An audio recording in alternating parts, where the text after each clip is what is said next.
যদি তোমাৰ ক্লাছ 11 ৰ কেমিষ্ট্ৰিৰ সকলোবোৰ কনসেপ্ট ক্লিয়াৰ আছে বুলি ফুল্লি কনফিডেন্স আছে তেতিয়াহলে তুমি এইখিনিৰ পৰাই এই ভিডিওটো স্কিপ কৰিব পাৰা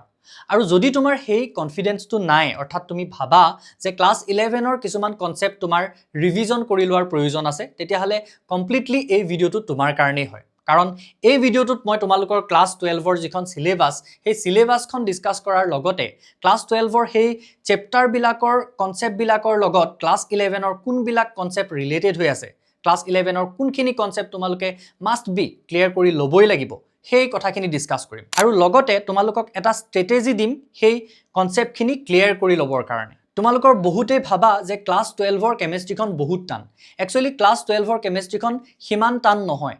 টান লাগে কাৰণ ক্লাছ 11 ৰ কেমিষ্ট্ৰিখন ষ্টুডেন্টছে ভালকৈ পঢ়ি নাহে বা ক্লিয়াৰ কৰি লোৱা নহয় আৰু ক্লাছ 12 ৰ যিখন কেমিষ্ট্ৰি সেইখন একচুয়ালি ক্লাছ 11 ৰ কেমিষ্ট্ৰিৰে এক্সপানশন এইটো কাৰণে মই এক্সপানশন বুলি কৈছো কাৰণ ক্লাছ 11 ত আমি অৰ্গেনিক কেমিষ্ট্ৰিৰ মাত্ৰ দুটা চেপ্টাৰ পাইছিলো যত আমি অৰ্গেনিক কেমিষ্ট্ৰিৰ যিখিনি এবিসিডি যিখিনি বেসিক্স বা যিখিনিক আমি জেনাৰেল অৰ্গেনিক কেমিষ্ট্ৰি বুলি ক'ব পাৰো সেইখিনি শিকিছিলো কিন্তু ক্লাছ 12 ত আমি অৰ্গেনিক কেমিষ্ট্ৰিৰ 5টাকৈ চেপ্টাৰ পঢ়িব লাগিব সো সেইখিনিতেই আমি বুজি পাওঁ যে কিমানখিনি বস্তু তেতিয়াহলে লিংক হৈ থাকিব পাৰে গটিকে মাস্ট বি আমি 11 ৰ কিছুমান কনসেপ্ট ক্লিয়াৰ কৰি ল'ব লাগিব নহলে কিন্তু বহুত বেছি জটিল হৈ পৰিব ক্লাছ 12 ৰ কেমিষ্ট্ৰিখিনি বুজি পোৱাটো আৰু যদি আমি বুজি নাপাওঁ তেতিয়াহলে ৰিজাল্টত হেতুৱে কেনেকৈ ইফেক্ট কৰিব হেতু আৰু মই তোমালোকক বেলেগকৈ বুজাব নালাগে এতিয়া বেছি দেৰি নকৰি তোমালোকৰ যদি আমি সিলেবাসখন চাওঁ তেতিয়াহলে সিলেবাসখনত দেখিবা যে তোমালোকৰ প্ৰথম 3টা চেপ্টাৰ হ'ল ফিজিক্যাল কেমিষ্ট্ৰি চেপ্টাৰ আৰু এই তিনিটা চেপ্টাৰৰ টোটাল মাৰ্কস যদি চোৱা দেখিবা যে 23 মাৰ্কস আহে তোমালোকৰ ফিজিক্যাল কেমিষ্ট্ৰিৰ পৰা দেন এই মাত্ৰ দুটা চেপ্টাৰ এইকেইটা হ'ল ইনঅৰ্গেনিকৰ চেপ্টাৰ এটো ফিজিক্যাল ইয়া ইনঅৰ্গেনিক আৰু বাকি গোটেই 5টা অৰ্গেনিক কেমিষ্ট্ৰিৰ চেপ্টাৰ তাৰ মানে অৰ্গেনিক কেমিষ্ট্ৰিতে আটাইতকৈ বেছি ওয়েটেজ আছে গতিকে আমি ভয় কৰিবলগীয়া একো কাৰণ এটো কাৰণেই নাই কাৰণ অৰ্গেনিক কেমিষ্ট্ৰি চেপ্টাৰ মাত্ৰ আমাৰ দুটা আছে এনেকুৱা নহয় যে এগাল মান অৰ্গেনিক কেমিষ্ট্ৰি চেপ্টাৰ আছিল বা এনেকুৱা নহয় যে এতিয়া আমি ক্লাছ 11 ৰ আকৌ গোটেই কিতাপখন পঢ়ি থাকিব লাগিব নি গোটেই এখনো নহয় আমাৰ দুখন কিতাপ কমপ্লিটলি পঢ়ি থাকিব লাগিব নি এটো এটা বহুত ডাঙৰ সমস্যা হৈ যাব নহয় জানো গতিকে সেই সমস্যাটোই একচুয়ালি আমি এই ভিডিওটোত সমাধান কৰিবলৈ যত্ন কৰিম এতিয়া কথা হ'ল ইয়াৰ লগত ৰিলেট হৈ থকা আমি কোনবিলাক বস্তু পঢ়িব লাগিব মই কলোৱে অলৰেডি যে আমি গোটেই কিতাপখন পঢ়ি নাথাকো গতিকে কোনবিলাক টপিক আমি পঢ়িব লাগিব ডাইৰেক্টলি সেই টপিক বিলাক চাওঁ এটা ফিজিক্যাল কেমিষ্ট্ৰি টপিকৰ ভিতৰত তোমালকে কেতিয়াও এৰিব নোৱাৰা এটা টপিক হ'ল মোল কনসেপ্ট কেতিয়াও ইয়াক এৰিব নোৱাৰা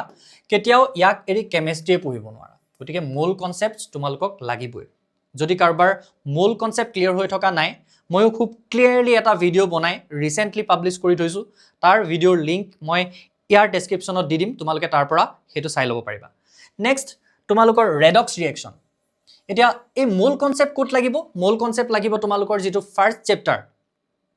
সলিউশনস বুলি তোমালোকে যেটো চেপ্টাৰ পাৱা সেই চেপ্টাৰটোত লাগিব তাৰ বাদেও মোল কনসেপ্টৰ কিছুমান ধাৰণা তোমালোকৰ যেটো সেকেন্ড চেপ্টাৰটো ইলেক্ট্ৰকেমিষ্ট্ৰি তাতো প্ৰয়োজন হ'ব এটা পাৰ্টত গতিকে মোল কনসেপ্ট মানে মাস্ট বি ক্লিয়াৰ কৰি লবাই মোলাৰিটি মোলেলিটি মোল ফ্ৰেকশন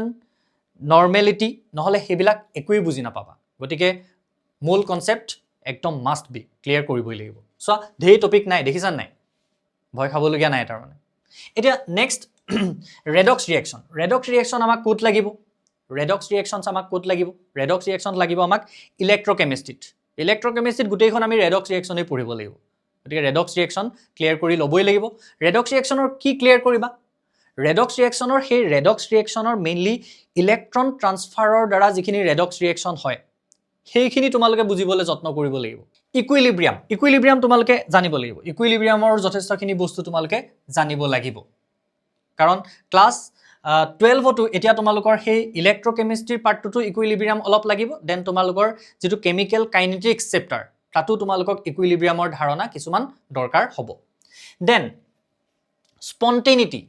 স্পন্টেনিটি লাগিব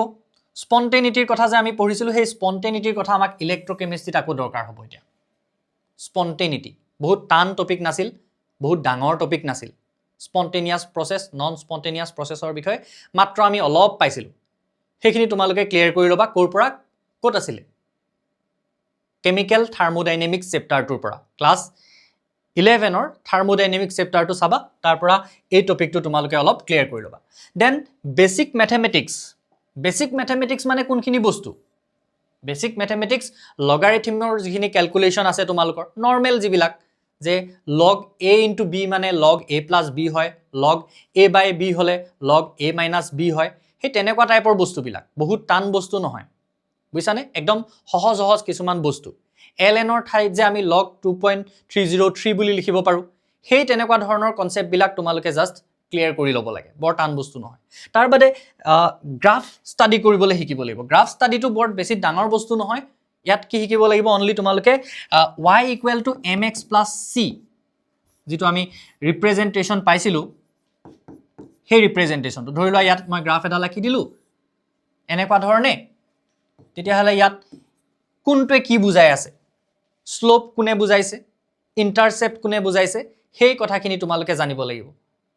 গ্ৰাফ ইন্টাৰপ্ৰিটেশন কৰিব জানিব লাগিব হেখিনি বস্তু তোমালোকে চাই লবা ক্লিয়াৰ কৰি লবা তেতিয়া ফিজিক্যাল কেমিষ্ট্ৰিত তোমালোকে কোনো ধৰণৰ অসুবিধা নোপোৱা ধেই বস্তু নাই দেখিছানে মাত্ৰ এই কেটা বস্তুৰ কথা মই তোমালোকক কলো নেক্সট আহিলো ইনঅৰ্গেনিক কেমিষ্ট্ৰিলে ইনঅৰ্গেনিক কেমিষ্ট্ৰিত আমাক প্ৰথমতে লাগিব পিৰিয়ডিক প্ৰপাৰ্টিজ তো আমাক লাগিবই আৰু তোমালোকে পিৰিয়ডিক টেবুলখনৰ বিষয়ে কেতিয়াৰ পৰা পাইছা ক্লাছ 9 ৰ পৰা আৰু পিৰিয়ডিক টেবুলখনতে কি আছে গোটেই সম্পত্তি হুপা আছে আমাৰ কেমিষ্ট্ৰি গতিকে আমি যদি হিহতৰ বিষয়ে নাজানো তেতিয়া হলে কেমিষ্ট্ৰি অখাৰ গতিকে সেই যিবিলাক ট্ৰেন্ড পিৰিয়ডিক ট্ৰেন্ড বিলাক মেইনলি যে ইলেক্ট্ৰনেগেটিভিটি কি ট্ৰেন্ডত হলনি হয় ইলেক্ট্ৰপজিটিভিটি কি ট্ৰেন্ডত হলনি হয় ইলেক্ট্ৰন এফিনিটি কি ট্ৰেন্ডত হলনি হয় সেই কথাবিলাক আমি জানিব লাগিব বুজিছানে দেন VSEPR theory to আমাক কিয় লাগিব VSEPR theory to again আমাক coordination compounds ত কিছুমান structure কিছুমান shape বুজিবৰ কাৰণে আকৌ আমাক প্ৰয়োজন হ'ব এই যে bone pair lone pair repulsionৰ কথা আছিল lone pair repulsionৰ কথা আছিল সেই বস্তুবিলাক আমাক আকৌ প্ৰয়োজন হ'ব দেন molecular shapes এই molecule বিলাকৰ shapes H2O ৰ shape টো কেলে তেনেকুৱা হয় NH3 ৰ shape টো কেলে তেনেকুৱা হয় দেন হাইব্ৰিডাইজেশন এই কিটাৰ লগত একচুয়ালি হাইব্ৰিডাইজেশন টোৰ লিংক আছে ইলেক্ট্ৰনিক কনফিগুৰেশনৰ তাৰ লগত লিংক আছে ইলেক্ট্ৰনিক কনফিগুৰেশন যদি আমি কেনেবাকৈ লিখিবলৈ নিহিকিলো ক্লাছ 11 ত মই যেহেতু ক্লাছ 11 ৰ কপি চেক কৰিবলৈ পাইছিলো এক্সামৰ যেটো বোৰ্ড এক্সাম তাৰ মই কপি চেক কৰোতে দেখিছো যে ইলেক্ট্ৰনিক কনফিগুৰেশনটো লিখোতেও ষ্টুডেন্টে ভুল কৰে সাংঘাতিক ধৰণৰ ভুল যেটো মানে মাৰাত্মক ভুল বুলি ক'ব লাগিব গতিকে যদি তেনেকুৱা কাৰবাৰ হৈ আছে তেতিয়া হলে ইলেক্ট্ৰনিক কনফিগুৰেশনস টো এট লিষ্ট ক্লিয়াৰ কৰি লবা এটো বহুত কি বুলি কম আৰু একেবাৰে এটা সাধাৰণ বস্তু কেমিষ্ট্ৰি যদি আমি ক্লিয়াৰ কৰি নলও একো বুজি নাপাম আৰু মুখস্থ কৰি চলিব পৰা এইবিলাক টপিক আমাৰ নহয় এই গুটেই কিটা বস্তু লগ লগাই এই VSEPR molecular shapes ইলেক্ট্ৰনিক কনফিগুৰেশন হাইব্ৰিডাইজেশন লগাই আমি যদি চাও এটা সৰু টপিক ইয়াতে এটো সম্ভৱ নহয় যে এটা ক্লাছত আমি আহিলো আৰু আহি পিনি গুটেই এই টপিক হুপা এফালৰ পৰা পঢ়াই গলো হেতু মানে কমপ্লিটলি পসিবল নহয় গটিকে আমাৰ যিবিলাক জ্ঞানম টিউশনৰ ক্লাছ 12 ৰ কোৰ্স তাৰ ভিতৰত আমি ক্লাছ 11 ৰ যিখিনি কোৰ্স আছিল যোৱা বছৰ ৰেকৰ্ডিং খিনি কমপ্লিটলি দি ৰাখিছো তাৰ মানে কোনোবাই যদি ক্লাছ 12 ৰ কোৰ্সটোত জয়েন কৰে লগে লগে সেই ক্লাছ 11 ৰ কোৰ্সটোৰ এক্সেস পাই যায় আৰু ইয়াত যে মই টপিক খিনি কৈ দিছো তেওঁ গৈ তাত ধুনিয়াকে চাই ল'ব পাৰিব ঠিক আছে সো সকলোখিনি আকৌ এটা ভিডিওতে আমি ক্লিয়াৰ কৰি থকাটো পসিবল নহয় যিকোনো সোৰ্সৰ পৰা তোমালোকে এই বস্তুখিনি তাৰ মানে ক্লিয়াৰ কৰিব লাগিব কি ক্লিয়াৰ কৰিব লাগিব তাৰ ষ্ট্ৰেটেজিটো কি হ'ব হেখিনি মই এতিয়া তোমালোকক কৈ আছো দেন সাধাৰণ এটা মই এইখিনি পৰা তোমালোকক এক্সাম্পল মোৰ দিবলৈ মন গৈছে এই ধৰা আমাৰ CH4 টো যে আমি হাইব্ৰিডাইজেশন দেখিছিলো যে কাৰ্বনৰ যেটো আমাৰ এক্সাইটেড ষ্টেটত ইলেক্ট্ৰনিক কনফিগুৰেশন টো কাৰ্বনৰ কেনেকুৱা আছিল কাৰ্বনৰ ইলেক্ট্ৰনিক কনফিগুৰেশন টো আমি এনেকুৱা ধৰণে পাইছিলো এক্সাইটেড ষ্টেটত হয়নে CH4 গঠন কৰোতে কি হৈছিল যেতিয়া sp3 হাইব্ৰিডাইজেশন হৈছিল sp3 হাইব্ৰিডাইজেশন যেতিয়া হৈছিল sp3 হাইব্ৰিডাইজেশন হলে কেনেকুৱা এটা shape লয় হাইব্ৰিডাইজ অৰবিটেল গেটাই জিমানটা এটমিক অৰবিটেল কম্বাইন হয় সিমানটাই হাইব্ৰিডাইজ অৰবিটেল ফৰ্ম হয় আৰু হাইব্ৰিডাইজ অৰবিটেল বিলাক প্ৰত্যেকটোৱে ইটোৱে ইটোৰ পৰা সমান দূৰত্বত থাকিবলৈ বিচাৰে সো সমান দূৰত্বত থাকিবলৈ বিচাৰে এইকেটা একেই ধৰণৰ অৰবিটেল যত এটা ইলেক্ট্ৰন আছে সমান দূৰত্বত যেতিয়া চাৰিটা এনেকুৱা ধৰণৰ কথা চাৰিটা যদি থাকে বস্তু সমান দূৰত্বত এনেকুৱা ধৰণ এটা মানে তেতিয়া হি টেট্ৰাহিড্ৰেল বুলি এটা শেপত থাকে টেট্ৰাহিড্ৰেল শেপটো কেনেকুৱা গম পাইছা ট্ৰাইপড ডালৰ নিচিনা ট্ৰাইপডটো দেখিছা তোমালোকে এই ট্ৰাইপডৰ ঠেং তিনটা আৰু ওপৰলে যোৱা ডাল ভাবি লোৱা হেতু হল টেট্ৰাহিড্ৰেল শেপ সো তেনেকুৱা এটা শেপত ইয়াৰ অৰবিটেল কেটা কি হয় এৰেঞ্জ হৈ যায় ইয়াৰ অৰবিটেল কেটা এটা ইলেক্ট্ৰন লৈ এটা এটা এটা এটা কাৰ্বনৰ অৰবিটেল কেইটা এনেকৈ এৰেঞ্জ হৈ যায় আৰু এই কাৰ্বনৰ অৰবিটেল কেইটাত আহি কি লাগিছিল 4টা হাইড্ৰোজেন এনেকৈ আহি লাগি গৈছিল আৰু সেই CH4 টো গঠন হৈছিল আলটিমেটলি তাৰ জ্যামিতিটো আমি কি দেখিছিলো টেট্ৰাহিড্ৰেল এতিয়া আমাক ঠিক আছে আমি হাইব্ৰিডাইজেচনৰ কথা কলো তেতিয়াহলে আমাক আকৌ এটো কেলে লাগে VSEPR কাৰণ VSEPR এ আমাক আৰু এটা বস্তুৰ উদ্ঘাটন কৰি থৈছিলে কি যে সেই বোন পেয়াৰ লোন পেয়াৰ ৰিপালছনৰ কথাটো এতিয়া আমি একেটা বস্তুৱে sp3 হাইব্ৰিডাইজেচনেই হ'ব কিন্তু যদি আমি NH3 ৰ ক্ষেত্ৰত চাও আমি হেতু দেখিবলৈ পাম NH3 ৰ ক্ষেত্ৰত যেটো তাৰ শেপ হেতু কমপ্লিটলি টেট্ৰাহিড্ৰেল নহয় তাৰ যেটো জ্যামিতি হেতু কিন্তু কি নহয় টেট্ৰাহিড্ৰেল জ্যামিতি নহয় কমপ্লিটলি সো কি কাৰণত কমপ্লিটলি টেট্ৰাহিড্ৰেল বা হি পিওৰ টেট্ৰাহিড্ৰেল হ'ব নোৱাৰে sp3 হাইব্ৰিডাইজেচনেই কিন্তু হ'ব NH3 টো নাইট্ৰজেনটোৰ ইয়াত আৰু এটা ইলেক্ট্ৰন থাকে নাইট্ৰজেনৰ ক্ষেত্ৰত কি হ'ব ইয়াত এই হাইব্ৰিডাইজ অৰবিটেলত আৰু এটা ইলেক্ট্ৰন থাকে তাৰ মানে এই যে হাইব্ৰিডাইজ অৰবিটেল কেটা এনেকুৱাকে টেট্ৰাহিড্ৰেলত এৰেঞ্জ হৈছে তাৰ এটাত কি থাকিব এই লোন পেয়াৰটো থাকিব তাৰ মানে বোন ফৰ্ম নকৰাকৈ থকা এটা ইলেক্ট্ৰনৰ পেয়াৰ থাকিব আৰু সেইটো থকাৰ কাৰণে বাকিটো এইকিটাত আহি পিনি হাইড্ৰোজেন কেটা লাগি যাব বাকিটো এইকিটাত হাইড্ৰোজেন কেটা লাগি যাব যত এটা ইলেক্ট্ৰন আছিল সো এই বোন ফৰ্ম নকৰাকৈ থাকি যোৱা ইলেক্ট্ৰন পেয়াৰটোৱে কি কৰে এটা ৰিপালছন ক্ৰিয়েট কৰে যেটো কথা আমি ক্লাস 11ত পাইছিলো যদি ক্লিয়াৰ হৈ থকা নাই আমি ক্লিয়াৰ কৰি লব লাগিব বুজিছানে সো সেই ৰিপালছনটোৰ কাৰণে কি হয় যদিও একেই হাইব্ৰিডাইজেচন দেখুৱাই CH4 ৰ জ্যামিতিটো বেলেগ আছিল NH3 ৰ জ্যামিতিটো বেলেগ আছিল তেনেকুৱা ধৰণৰ কথাবিলাক আমি বুজি পাব লাগিব যদি আমি এনেকুৱা ধৰণৰ কথাবিলাক বুজি নাপাও তেতিয়া হলে আমাৰ ক্লাস 12 ৰ কেমিষ্ট্ৰিখন যথেষ্ট টান লগাৰ চান্স আছে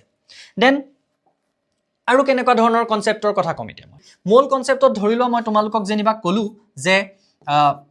how many molecules are there in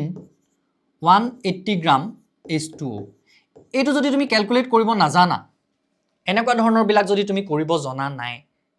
তেতিয়া হলে তোমাৰ কাৰণে ফিজিক্যাল কেমিষ্ট্ৰি বহুত বেছি টান হ'ব তেনে সাধাৰণ এটা কনসেপ্ট ইয়াৰ লগত ৰিলেটেড হৈ আছে সো এইবিলাক একদম ধুনিয়াকে ক্লিয়াৰ কৰি লব লাগিব দেন অৰ্গেনিক কেমিষ্ট্ৰিলে আহো organic chemistry general organic chemistry মানে কোনখিনি এই ধৰি লোৱা তোমাৰ IUPAC নেমিং খিনিটো তুমি জানিব লাগিব দেন তোমাৰ আইসোমাৰিজম চেইন আইসোমাৰিজমৰ কথা পাইছিলো পজিশন আইসোমাৰিজমৰ কথা পাইছিলো হয়নে ফাংশনাল গ্ৰুপ আইসোমাৰিজমৰ কথা পাইছিলো সেইবিলাক আমাক লাগিব plus I effect minus I effect that means inductive ইফেক্টৰ কথা আমাক লাগিব ৰেজোনেন্স কেনেকে ফৰ্ম হয় সেইটো কথা লাগিব আমাক কিছুমান বস্তু লাগিব যেনেকে আমাক বেসিক ৰিঅ্যাকশন মেকানিজমস লাগিব বেসিক ৰিঅ্যাকশন মেকানিজমস মানে আমাৰ এটা মেকানিজম ধৰিলো উডছ ৰিঅ্যাকশনটো আমাক সদায় লাগিব দেন তোমাৰ মাৰ্কভ-নিকভ ৰুলটো আমি পাইছিলো যে মাৰ্কভ-নিকভ এডিশন সেই বস্তুটো কেনেকে হয় সেইটো আমাক লাগিয়ে থাকিব তাৰ মানে এক অৰ্গেনিক কেমিষ্ট্ৰিখন একচুয়ালি কমপ্লিটলি লজিক্যাল বস্তু হয় ম্যাথমেটিক্সৰ নিচিনা ম্যাথমেটিক্সত যেনেকে আমি লজিক কিছুমান পাইছো মাল্টিপ্লিকেশন কৰাটো এটা লজিক হয় প্লাস কৰাটো এটা লজিক হয় মাইনাস কৰাটো এটা লজিক হয় আৰু যেতিয়া আমি লাইফত সেই বস্তুবিলাক ব্যৱহাৰ কৰিবলগীয়া হয় কৰবাত মাইনাস কৰিবলগীয়া হয় আমি কৰবাত 150 টকা দিছো হা বস্তু এটা কিনিছো 120 টকাৰ আমি নিজে জানো আমি কেটকা ঘূৰাই পাব লাগিব আমি অটোমেটিক্যালি কি কৰো তাত মাইনাস কৰি দিও হয় না আমি নিজে জানি যাও যে ইয়াত এই মাইনাস লজিকটো ইউজ কৰিব লাগে এই অৰ্গেনিক কেমিষ্ট্ৰিৰ যিবিলাক মেকানিজম সেই মেকানিজম বিলাকো তেনেকুৱা প্লাস মাইনাস মাল্টিপ্লিকেশন ডিভিজনৰ নিচিনা কোড কেতিয়া কোনটো ব্যৱহাৰ কৰিব লাগে হেতু কেতিয়াও মানে কমপ্লিটলি তোমাক কোনোবাই মূৰত ভৰাই দিব নোৱাৰে তাৰমানে সেইখিনি আমি শিকাই দিব পাৰিম শিকাই দিয়াৰ পিছত আলটিমেটলি তুমি তাক প্ৰেক্টিস কৰিবই লাগিব ম্যাথমেটিক্সৰ দৰে তেতিয়াহে তুমি তাক কি কৰিব পাৰিবা টাইমত গৈ ইউজ কৰিব পাৰিবা মই যদি 100টাও তোমালোকক কেমিক্যাল ৰিঅ্যাকশন কৰাই দিও অৰ্গেনিকৰ সেই কেটাৰ বাহিৰত যদি বেলেগ কিবা এটা আহি যায় তুমি কৰিব নোৱাৰিবা যদি তুমি এই মেকানিজম বিলাকৰ বা এই কেমিষ্ট্ৰিৰ ৰিঅ্যাকশন বিলাকৰ লজিক বিলাক বুজি নলোৱা গতিকে কেমিক্যাল মেকানিজম বিলাকৰ অৰ্গেনিক ৰিঅ্যাকশনৰ সেই লজিক বিলাক তোমালকে বুজিবলৈ যত্ন কৰিবা দেন IUPAC নেমিং টু লাগিবই তোমালকক কাৰণ দেখিছা 5টাকৈ চেপ্টাৰ কি আছে অৰ্গেনিক কেমিষ্ট্ৰি আছে যদি তুমি নামখিনি নাজানা অৰ্গেনিক কম্পাউণ্ডছ বিলাকৰ যদি তুমি নাম কেনেকে লিখিব লাগে হেতুই নাজানা তেতিয়ালে তাৰ ডাঙৰ ৰিঅ্যাকশন বিলাক তুমি কেনেকে পঢ়িবা তুমি যদি ক্লাস 12 ৰ কিতাপখন মেলি চোৱা দেখিবা যে তাত ৰিঅ্যাকশন এখোপামান আছে গুটেই কেইটা চেপ্টাৰতে আছে ক্লাস 11ত থাকোতে আমি এলকহল ফিনল এইবিলাক আমি কি পাইছিলো জাস্ট অলপ অলপ এটা জাষ্ট ফাংচনেল গ্ৰুপ হিচাপে আমি পাই আহিছিলোঁ বাট আমি সেইবিলাকৰ ওপৰত এতিয়া এটা এটা চেপ্টাৰ পাম আমি alcohols phenols and ethers aldehydes ketones and carboxylic acids so' আমি এটা এটা তেনেকুৱা ধৰণৰ চেপ্টাৰ পাম এতিয়া আমি হেলো এলকেনছ হেলো এৰিনছ ৱৰ্ডকেইটাহে মাজে মাজে ক'ৰবাত ইউজ কৰিছিলোঁ বাট এতিয়া আমি কি পাম এটা চেপ্টাৰ পাম হেলো এলকেনছ হেলো এৰিনছৰ ওপৰত গতিকে আমি সেই বস্তুখিনিয়েই তাৰমানে আল্টিমেটলি এক্সপাণ্ড হ'ব আমাৰ ইয়াত ক্লাছ 11ৰ কনচেপ্টখিনি গতিকে অৰ্গেনিক কেমিষ্ট্ৰিৰ ক্ষেত্ৰতো মই তোমালোকক এইটোৱে ক'ম যে দুইটা চেপ্টাৰ একদম কমপ্লিটলি ক্লিয়াৰ কৰি লোৱা সেইকেইটাত তোমালোকে একো নাৰাখিবাই নপঢ়াকে একো নাৰাখিবাই তাৰমানে কমপ্লিটলি এবাৰ ৰিভিজন কৰি দিয়া দেন এইখিনিত মই যিখিনি টপিকৰ কথা কৈছোঁ সেইখিনি কৰিলেও তোমালোকৰ এনাফ হৈ যাব আৰু তাৰ বাদে আমি মাজে মাজে যেতিয়া পাই থাকিম ক্লাছ 12ত কিছুমান সেইবিলাক তাৰ লগত ক্লিয়াৰ কৰি গ'লেও হ'ব কিন্তু এইকেইটা এনেকুৱা বেছিক কনচেপ্ট যিকেইটা তোমালোকে এতিয়াই এইকেইটা দিনতে যিহেতু তোমালোকৰ এতিয়াই ষ্টাডি লোডটো বহুত বেছি বাঢ়ি যোৱা নাই সব ক্লাছ অলৰেডি ষ্টাৰ্ট হৈ যোৱা নাই গতিকে তোমালোকৰ ওচৰত সময় আছে তোমালোকে ধুনীয়াকৈ এইকেইটা দিনত কি কৰিব পাৰিবা এইখিনি ক্লিয়াৰ কৰি ল'ব পাৰিবা আই থিংক গতিকে ক্লিয়াৰ কৰি ল'বা নেক্সট লেটস ৰিমাইণ্ড বুলি যে কৈছিলোঁ অলৰেডি মই ৰিমাইণ্ড কৰাই দিলোঁ তোমালোকক যে কেনেকুৱা ধৰণৰ টপিকছবিলাক তোমালোকে পঢ়িব লাগিব এতিয়া কমন মিষ্টেক্স কেনেকুৱা ধৰণৰ মিষ্টেক্সবিলাক ষ্টুডেণ্টে কৰে ফাৰ্ষ্ট অফ অল ভাবে যে একদম ফ্ৰেছ ষ্টাৰ্ট কৰি ল'ম ক্লাছ 12ত হ'ব ক্লাছ 11টো যি হ'ল এতিয়া ক্লাছ 12ত ভালকৈ পঢ়িম কেনেকৈ পঢ়িবাহে যদি তোমাৰ ক্লাছ 11ৰ কনচেপ্টখিনি ক্লিয়াৰ হৈ থকা নাই কেনেকৈ তুমি সেন্টেন্স এটা ফ্ৰেম কৰিবাহে যদি তুমি ABCD নাজানা গতিকে তুমি সেইখিনি ক্লিয়াৰ কৰি ল'ব লাগিব সেইটো ভবাটো ভুল দেন মাগিং আপ অৰ্গেনিক কেমিষ্ট্ৰিৰ কথাটো মই ক'লোৱে যে মই এসোপামান দি দিলোঁ সেইসোপা তুমি জাষ্ট পঢ়িলা ৰাত্তা মাৰিলা তেনেকৈ হৈ নাযাব বিকজ অৰ্গেনিক কেমিষ্ট্ৰিত বহুত বেছি লজিক আছে তুমি লজিক বুজিব লাগিব দেন কিছুমান বস্তু মেমৰাইজ কৰিব লাগিব কেমিষ্ট্ৰি কেতিয়াও অকল মেমৰাইজ কৰিব পৰা এটা ছাবজেক্ট নহয় দেন এভইডিং নিউমাৰিকেলছবিলাক এভইড কৰে ষ্টুডেণ্টছে বহুতেই যে হ'ব নিউমাৰিকেলছ এইটো বাদ দিওঁ নেকি সেনেকুৱা সেইটো কৰিলে নহ'ব নিউমাৰিকেলছবিলাক কৰিব লাগিব নিউমাৰিকেলছবিলাকৰ লগত যুঁজিব লাগিব এটলিষ্ট নিউমাৰিকেলছ তুমি এটা টপিক কনচেপ্ট ক্লিয়াৰ কৰাৰ পিছত তাৰ লগত ৰিলেটেড যিমানকেইটা নিউমাৰিকেলছ পোৱা কনচেপ্টৰ লগত ৰিলেট থকা ভালদৰে সেইখিনি গোটেইখিনি তুমি য'ৰ পৰা যি চ'ৰ্চৰ পৰাই নোপোৱা লাগিলে কৰি পেলাবলৈ যত্ন কৰিব লাগিব নিজৰ ফালৰ পৰা প্ৰেক্টিছ কৰিব লাগিব এক্সাৰচাইজ মই বহুতবাৰ এই কথাটো কৈছোঁ ইউটিউবৰ ভিডিঅ'টো কৈছোঁ লাইভ ক্লাছতো কৈছোঁ যে এক্সাৰচাইজ নিজে কৰা বস্তু অনুশীলন নিজে কৰা বস্তু তুমি যদি এটা জিমত গৈ তুমি এজন দামী কোচ লৈ সেই কোচজনে যদি তোমাক কৰি দেখাই থাকে তুমি যদি একো নকৰা তেতিয়াহ'লে কৰিব নোৱাৰা বা সাঁতুৰিবলৈ যোৱা কথাটো এতিয়া যদি তুমি সাঁতুৰিবলৈ যোৱা তেতিয়াহ'লে যদি তোমাক তুমি কিতাপ এখন পঢ়ি জানো তুমি সাঁতুৰিব পাৰিবা জানো যে এনেকৈ হাতখন মাৰিব লাগে এনেকৈ ভৰিকেইটা মাৰিব লাগে তুমি সাঁতুৰিবলৈ জাপ মাৰি দিলা পুখুৰীটোত সাঁতুৰিব পাৰিবা জানো নোৱাৰা চ' তুমি কৰিবই লাগিব তাৰ মানে তুমি এইবিলাক বস্তু নিজে প্ৰেক্টিছ কৰিব লাগিবই আদাৰৱাইজ তুমি কৰিব কেতিয়াও এক্সামত নোৱাৰিবা ৰেডিমেড নহ'ব এইবিলাক বস্তু যদি কোনোবাই তোমালোকক ৰেডিমেড দি থকা তোমালোকে ক'ৰবাত দেখিছা তেতিয়াহ'লে সেইবিলাক ভুল ধাৰণা তাৰ পৰা তুমি কেমিষ্ট্ৰি শিকিব নোৱাৰা কেৱল এটা পৰীক্ষা কেনেবাকৈ কমন পঢ়ি পাছ কৰি যাব পাৰা কিন্তু কেমিষ্ট্ৰিত তুমি আগবাঢ়ি গৈ থাকিব নোৱাৰা then mistake number 4 studying randomly without strategy আটাইতকৈ ডাঙৰ কথা এইটো যে কোনো ষ্ট্ৰেটেজি নোহোৱাকৈ তোমালোকে পঢ়া জেগাত বহি যোৱা সেইটো কৰিব নালাগে এটা ষ্ট্ৰেটেজি লৈ ল'বা সদায় যে আজি মই এইখিনি কনচেপ্ট ক্লিয়াৰ কৰিম তুমি 14-15 ঘণ্টা 16 ঘণ্টা 20 ঘণ্টা পঢ়াটোতকৈ ইম্পৰ্টেণ্ট যে তুমি কনচিষ্টেণ্টলি ডেইলিৰ কামখিনি ডেইলি ক্লিয়াৰ কৰি গৈছা নে নাই তুমি এটা পাৰ্ট তুমি বাছি ল'বা যে এই পাৰ্টটো আজি মই ক্লিয়াৰ কৰিম কেমিষ্ট্ৰি তুমি দেখিবা যে তেনেকৈ যদি তুমি কৰা তেতিয়াহ'লে কমপ্লিটলি ধুনীয়াকৈ তোমাৰ হৈ যাব আৰু তুমি তাৰ লগত কিন্তু ৰিভিজনো কনচিষ্টেণ্টলি কৰিব লাগিব যিখিনি বস্তু তুমি সপ্তাহটো পঢ়িবা সেইখিনি ছানডে তুমি যদি 1 ঘণ্টা বহি তুমি চাবা 1 ঘণ্টাত তোমাৰ ৰিভিজন হৈ যাব ব্ৰেইনৰ ভিতৰত ৰিভিজন কেনেকৈ কৰিবা কিতাপখন মেলি নল'বা বহিখন মেলি নল'বা তুমি একফালৰ পৰা কনচেপ্টখিনি ভাবি যাবা যে এইটো চেপ্টাৰত মই আমুকখিনি পঢ়িছিলোঁ এফালৰ পৰা কনচেপ্টখিনি ভাবি আহি থাকিবা ক'ৰবাত তোমাৰ এটা হয়তো এক্সাম্পল মনত নপৰিব পাৰে ক'ৰবাত হয়তো ডিৰাইভেশ্যন এটা ষ্টাৰ্টিং ক'ৰ পৰা হৈছিল সেইটো মনত নপৰিব পাৰে সেইটো তুমি কিতাপখন মেলি চাবা সেই মুহূৰ্তটোত